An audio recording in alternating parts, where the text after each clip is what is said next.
इस बात की गारंटी थी, अगर आप काशी आते हैं तो आपको मुक्ति मिल जाएगी। जिसे आप भैरवी यातना कहते हैं, उसे उन्होंने ही शुरू किया था।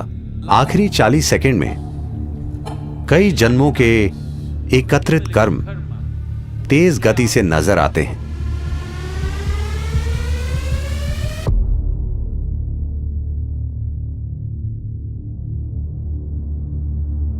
काल भैरव का मतलब है वो जो काले हैं।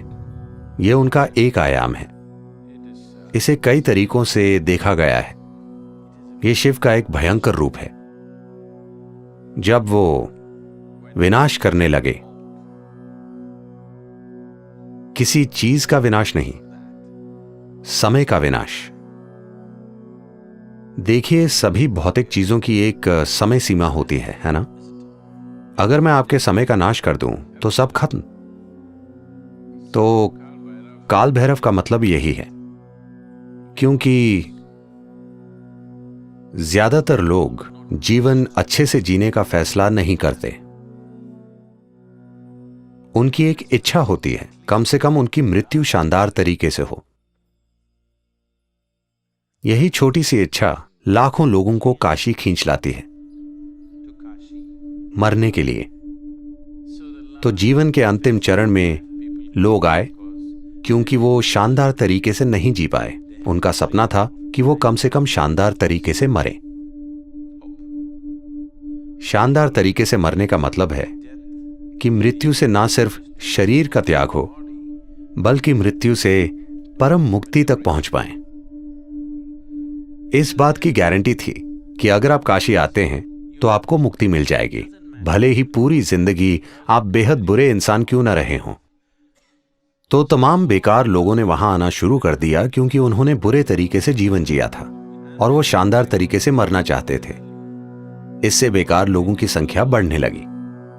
फिर शिव बोले, ये जगह खराब होती जा रही है। इतने बेकार लोगों के कारण वो जगह खुद भी खराब बन गई। इसलिए वो बोले, इसे कंट्रोल करना जरूरी है। जिसे आज भैरवी यातना कहते हैं, उसे उन्होंने ही शुरू किया था। आपको पता है यातना का क्या मतलब है? यातना का अर्थ है भयंकर पीड़ा। ऐसा आपके साथ नर्क में होता है, पर वो इसे आपके साथ यहीं कर देंगे।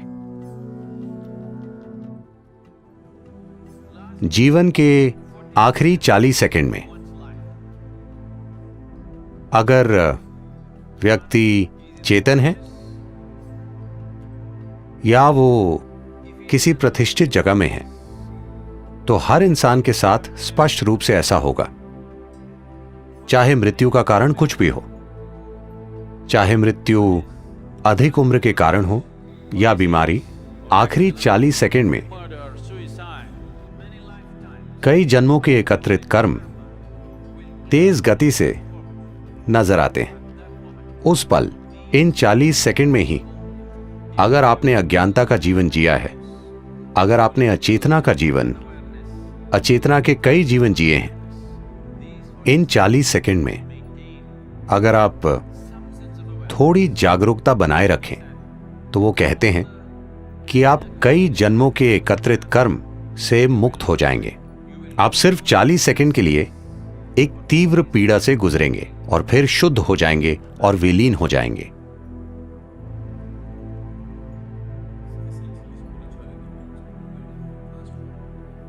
मूल्य रूप से आध्यात्मिकता का मतलब आपके जीवन को तेज गति से भगाना है। आपका कष्ट भयंकर हो सकता है क्योंकि सब कुछ तीव्र गति से घटित हो रहा है। जिसे आप 10 सालों तक खींचते, वो मान लीजिए 1 महीने में हो रहा है। तो आप जिस कष्ट से गुजरते हैं उसकी तीव्रता बहुत अधिक होती है। आनंद और खुशी के पल हो सकते हैं, मगर कष्ट भयंकर होता है क्योंकि चीजें आपके अंदर तेज गति से घटित होती हैं। तो कम से कम अपने जीवन के अंत में आप प्रक्रिया को तेज करना चाहते हैं। तो भैरवी यातना, ये सब एक शक्तिशाली प्रतिष्ठित स्थान के कारण होता है। प्रतिष्ठित स्थान का अर्थ ये है, एक चीज तो यही है कि ये जीवन केंद्रित हो जाए। इसका मतलब है कि जीवन इतना एकाग्र हो जाए कि वो जबरदस्त गति से कर्म के ईंधन को जला दे। कुछ समय बाद जब आपको इसकी आदत हो जाएगी, तो और यात्रा नहीं होगी, वो बस जलता रहेगा। दरअसल आप तेज गति से चक्कर काट रहे हैं, तो यही एक प्रतिष्ठित स्थान का मकसद है। काशी महत्वपूर्ण है क्योंकि जिस तरह से उसे बनाया गया, उसकी कला, उसकी सुंदरता। उन दिनों कहते हैं कि धरती पर कोई दूसरा शहर इतना सुंदर नहीं था। ये सब चीजें मिलकर वो एक बड़ा आकर्षण बन गया। उन्होंने लोगों का ध्यान खींचने के लिए वो वातावरण तैयार किया। तो काशी सिर्फ सुख और सुंदरता नहीं है, वो ऐसी जगह है जहां लोग दुख के सबसे तीव्र रूप को झेलते हैं, क्योंकि वो जीवन को बहुत तेज गति से भगा देते हैं। कई जन्मों की चीजें एक ही पल में जल जाती हैं।